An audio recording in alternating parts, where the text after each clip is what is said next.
Hello and welcome back to the fourth part of the Divine Skins Wiki tutorial series. Today we're going to go deeper into setting up a champion model by first covering how to correctly assign materials inside Maya, and then explaining how this connects to the bin file, specifically through Materialoverride inside Skinmesh data. After that, we'll continue by walking through the rest of the bin structure from top to bottom. Let's get started. In Maya, a material is normally used to control how a surface looks, things like color, reflectivity, and shading. However, when preparing models for League of Legends, the material itself is only used as a naming system. It doesn't actually define how the model looks in-game. Later inside the bin file, the material's name becomes the submesh name. The submesh name is then used by the game to connect textures and League materials properly. How to assign a material in Maya. Assigning a material in Maya is very simple. First, select the mesh, then right-click on the mesh, choose Assign New Material, and select a basic Lambert material. After that, go to the Hypershade tab, where you can see and manage all your materials. There, you can find the new material you just created and rename it clearly. For example, body, hair, or sword, depending on which part of the model it is. The name you give here will be used later inside the bin file to connect textures through Materialoverride. Inside the bin, under Skinmeshproperties, you'll find a section called Materialoverride. Materialoverride tells the game which texture to use for each submesh based on the material names you gave in Maya. For example, the submesh might be called Body, which matches the material name we assign. The texture points to something like assets/characters, /champion name, /skins, /skin0, /body texture.dds. In simple terms, the game reads, okay, the mesh part called body should use the body texture.dds. If the material name and the submesh name don't match perfectly, the texture won't be applied correctly, and your model could look broken in game. That's why assigning clean and correct material names is crucial. Going through the rest of the bin. Now that we understand how materials and textures connect, let's walk through the rest of the bin structure from top to bottom.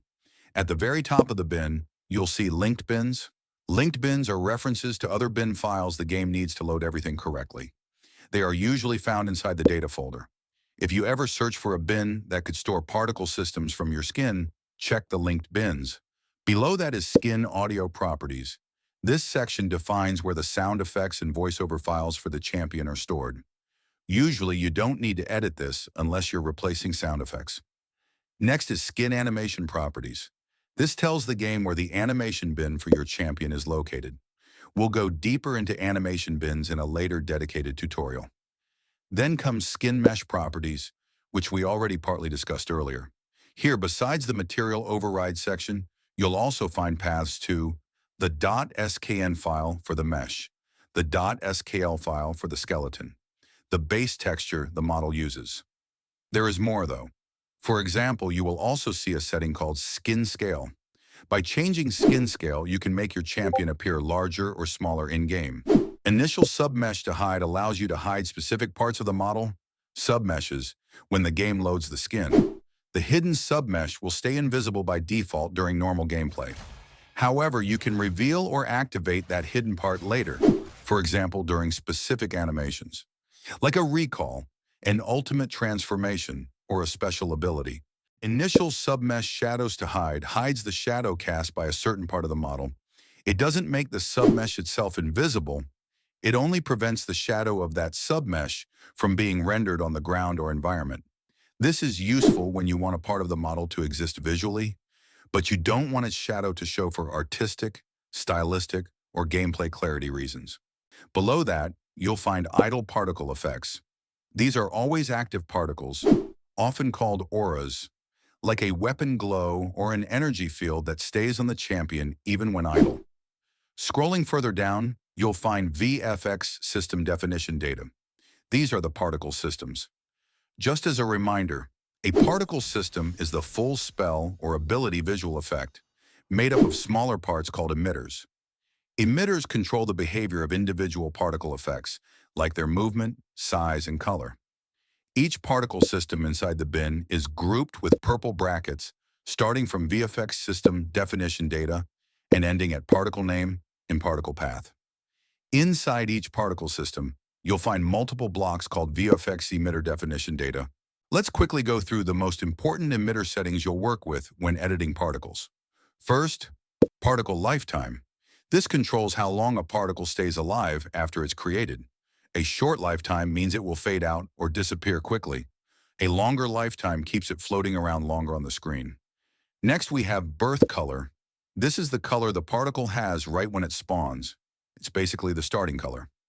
Later, the particle can shift colors over its lifetime, but birth color is how it looks at the very beginning, and that leads into color. Color controls how the particle changes its color while it lives. For example, you might have a particle that spawns blue, then slowly fades into white or red as it travels. So birth color is the start, color is the change. Now let's talk about bind weight. Bind weight decides whether a particle moves together with something. If bind weight is set to 1, the particle sticks to its parent, like following a missile or staying attached to a sword during a swing. If it's set to 0, the particle stays where it was created and doesn't move with anything. Moving on to birth scale. Birth scale sets how big or small the particle is the moment it spawns. If you set a big number, the particle appears larger immediately. If it's a small number, it starts tiny. And finally, scale. Scale controls how the particle grows or shrinks over time. You can make a particle slowly grow larger or shrink smaller, depending on how you set the scaling curve. Let's move on to the Resourceresolver.